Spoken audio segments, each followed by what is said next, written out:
Assalamualaikum warahmatullahi wabarakatuh. Perkenalkan, nama saya Muhammad Gimnastiar.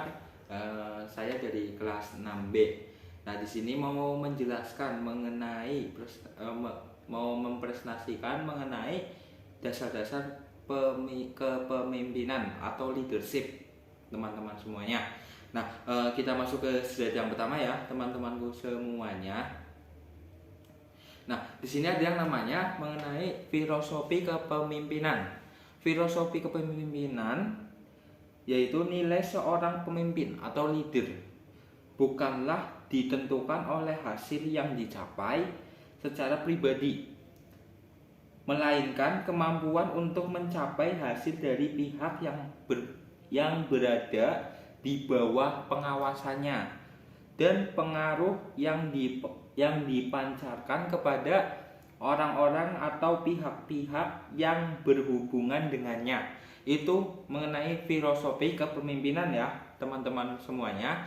Nah, kita lanjut ke slide dan pembahasan selanjutnya, yaitu mengenai apa perbedaan kepemimpinan dan manajemen.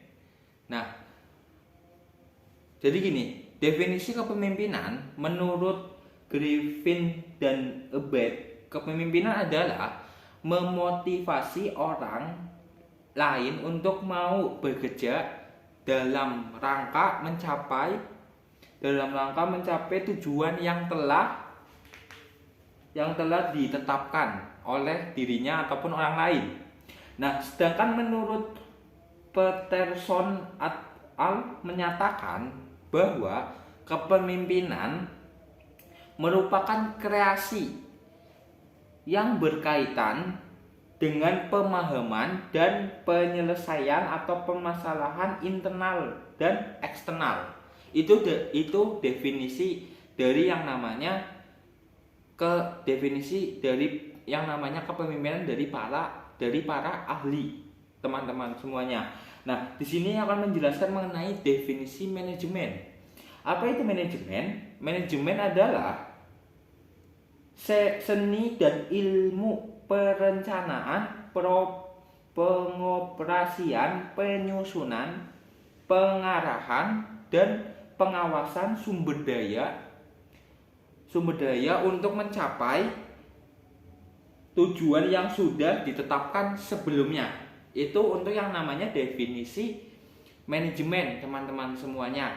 Nah, di sini ada yang di slide selanjutnya itu ada yang namanya perbedaan pemimpin dan juga manajemen. Yang pertama, pemimpin pokok kerja mempengaruhi orang, itu pemimpin. Yang kedua, bawahan mengolah sendiri. Jadi misal ada pemimpin yang menyuruh bawahan itu akan mengolahnya sendiri. Nah, terus yang ketiga itu ada yang namanya berusaha melakukan peningkatan atau pengembangan. Jadi setiap pemimpin itu harus yang namanya berusaha melakukan pengembangan dan juga peningkatan, teman-teman semuanya. Yang keempat yaitu menetapkan arah tujuan. Jadi seorang pemimpin, seorang kepemimpinan ataupun leader itu harus menetapkan arah mau kemana tujuan tersebut atau proyek tersebut mau diarahkan itu ke bidang mana. Nah, itu harus jelas di awal. Nah, yang kelima itu mengurus perubahan. Jadi bukan hanya untuk tujuannya aja, tapi ada juga beberapa hal yang harus dirubah atau perubahan. Apa yang kurang di sebuah organisasi ataupun sebuah perusahaan, apa yang cukup bagus di sebuah perusahaan tersebut. Nah, itu tugas dari pemimpin. Nah, ada juga yang namanya manajemen. Manajemen yang pertama itu pokok kerja mengelola sumber daya. Jadi kalau manajemen itu pokok kerja yang mengelola sumber dayanya. Jadi hanya mengelola sumber dayanya saja. Nah, yang kedua, bawahan dikendalikan.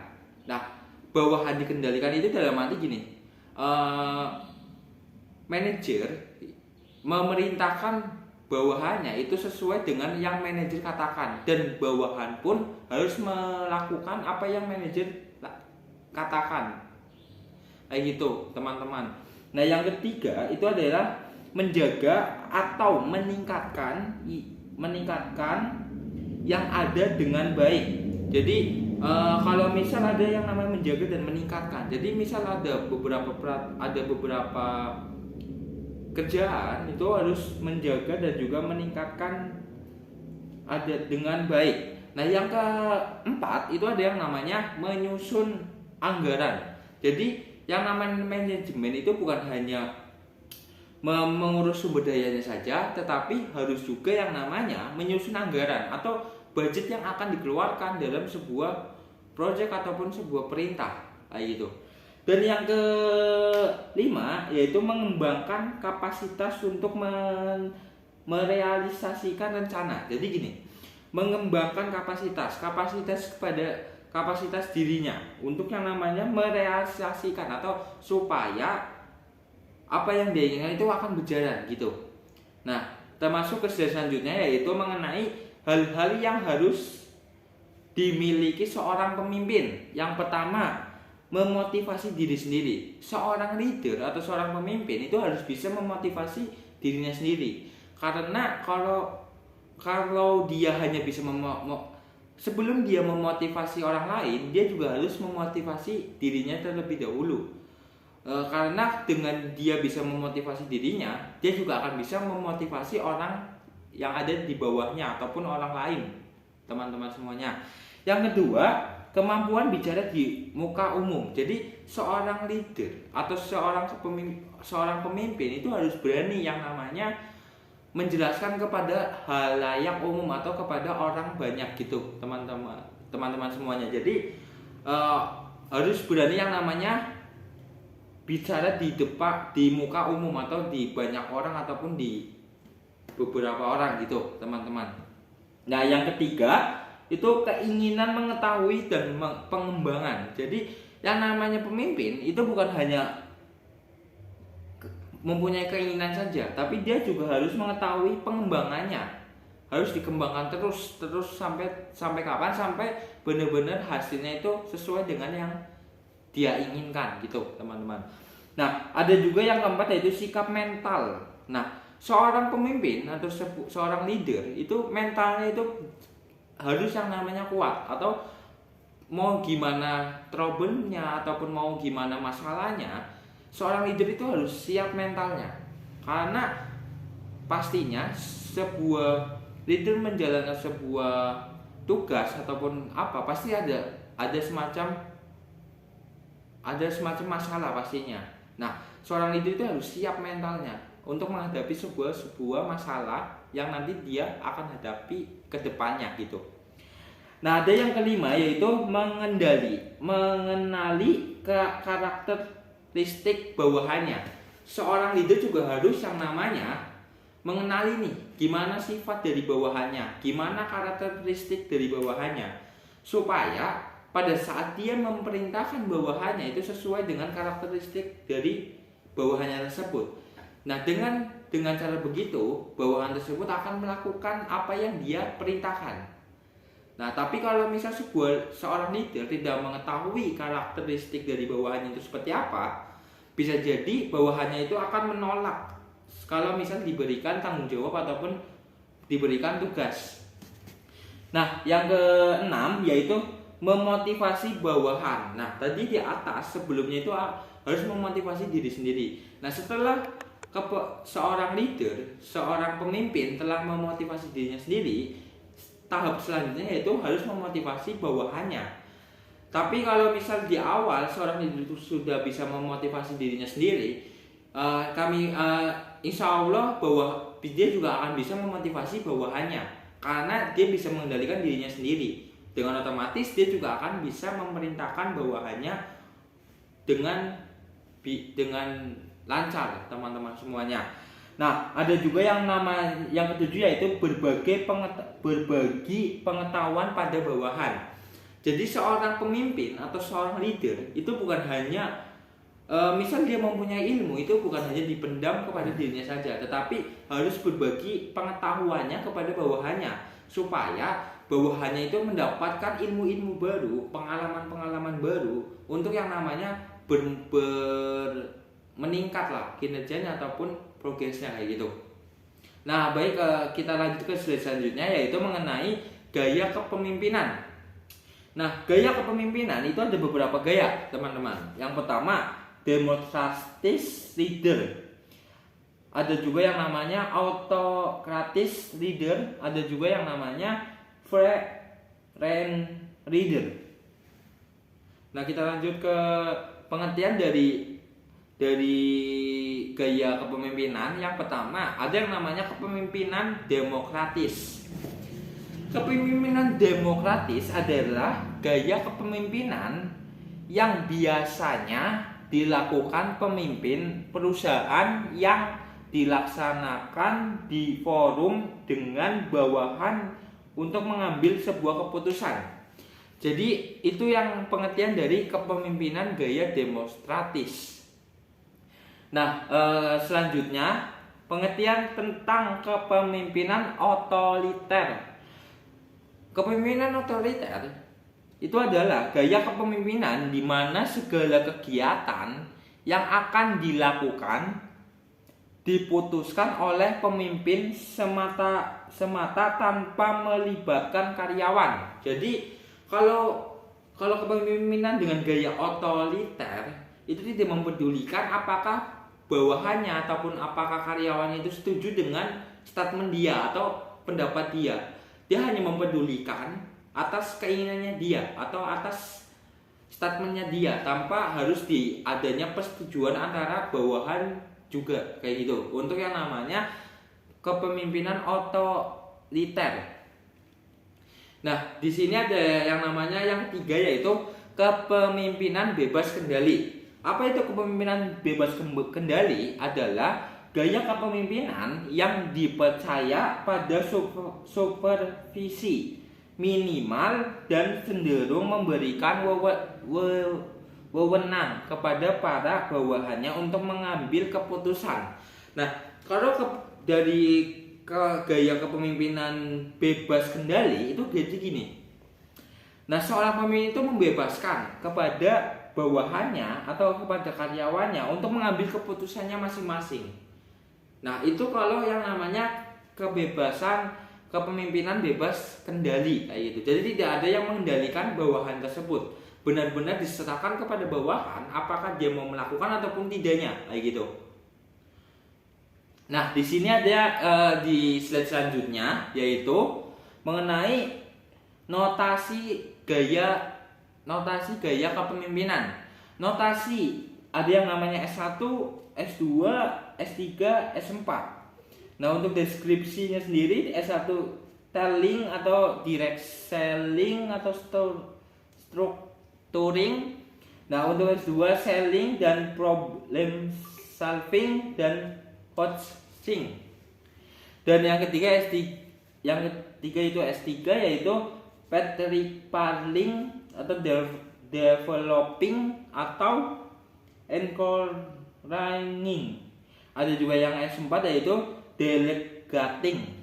Nah, kita masuk ke slide selanjutnya yaitu mengenai pengertian dari notasi gaya kepemimpinan. Yang pertama, ada yang namanya S1 atau telling atau directing structuring. Nah, seorang pemimpin yang senang mengambil keputusan sendiri dengan memberikan instruksi yang jelas dan mengawasinya secara ketat serta memberikan penilaian kepada mereka yang tidak melaksanakannya sesuai dengan apa yang Anda harapkan. Jadi kalau di telling sendiri itu seorang pemimpin itu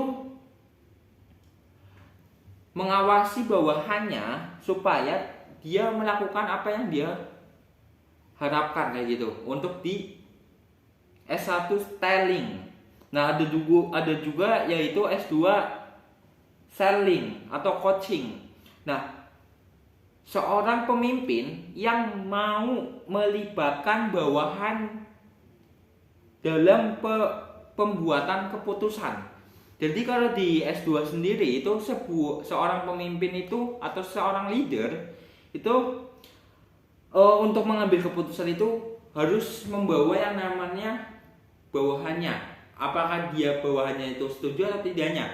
Kalau ada kesepakatan untuk setuju, baru dia akan memutuskan keputusannya. Jadi harus ada perjanjian dari antara dua pihak dan juga ada persetujuan dari leader ataupun bawahan kayak gitu, teman-teman, untuk yang namanya S2 atau selling ataupun coaching. Ada juga yang ketiga yaitu mengenai S3, Participating Developing Encouraging. Nah, salah satu yaitu pengertiannya yaitu salah satu ciri gaya dari kepemimpinan ini adalah kesediaan dari pemimpin untuk memberikan kesempatan pada bawahan agar dapat berkembang dan bertanggung jawab serta memberikan dukungan sepenuhnya mengenai apa yang mereka perlukan kayak gitu. Jadi kalau yang S3 ini atau Participating, Developing dan juga Encouraging itu cenderung memberikan tanggung jawab kepada bawahannya supaya dia bisa mengambil keputusannya kayak gitu. Nah, ada juga yang keempat yaitu delegating. Delegating yaitu sebuah kepemimpinan yang memberikan banyak tanggung jawab kepada bawahan dan memberikan kesempatan pada mereka untuk memecahkan permasalahannya. Nah, kalau yang keempat ini yaitu delegating, itu seorang leader atau seorang pemimpin itu cenderung memberikan tanggung jawab kepada bawahannya dan bawahannya harus menyelesaikan permasalahan atas perintah dari atas leader tersebut. Jadi itu untuk yang namanya delegating atau pengertian dari delegating. Nah, di sini ada beberapa syarat-syarat kepemimpinan. Ada itu satu, kekuasaan. Syarat-syarat kepemimpinan yang pertama yaitu kekuasaan. Kekuasaan adalah otorasi legalitas yang memberikan wewenang kepada pemimpin untuk mempengaruhi dan menggerakkan bawahan untuk berbuat sesuatu dalam rangka penyelesaian tugas tertentu. Jadi kalau yang disebut kekuasaan sendiri itu seorang memberikan wewenang atau memberikan kebijakan kepada bawahannya itu untuk mengambil keputusannya gitu dalam rangka penyelesaian tugas ataupun tertentu. Nah, ada juga yang kedua yaitu syarat kepemimpinan yang kedua yaitu kewibawaan.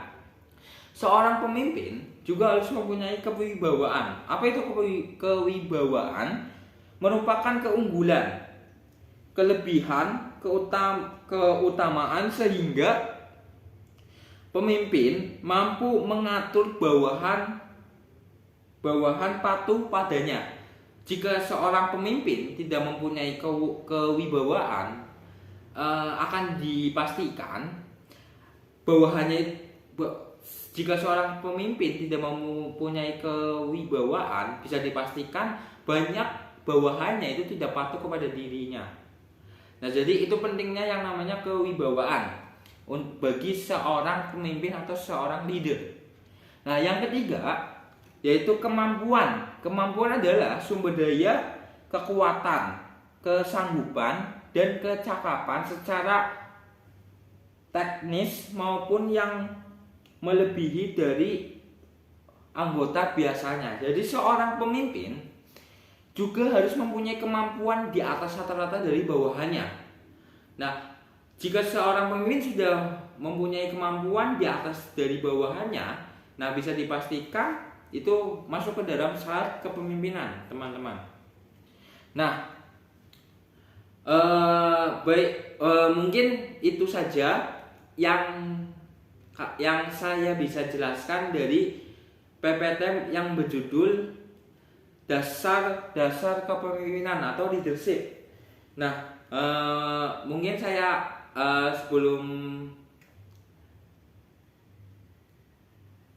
sebelum saya saya akhiri, saya Muhammad Dinasyar undur diri. Saya akhiri. Wassalamualaikum warahmatullahi wabarakatuh.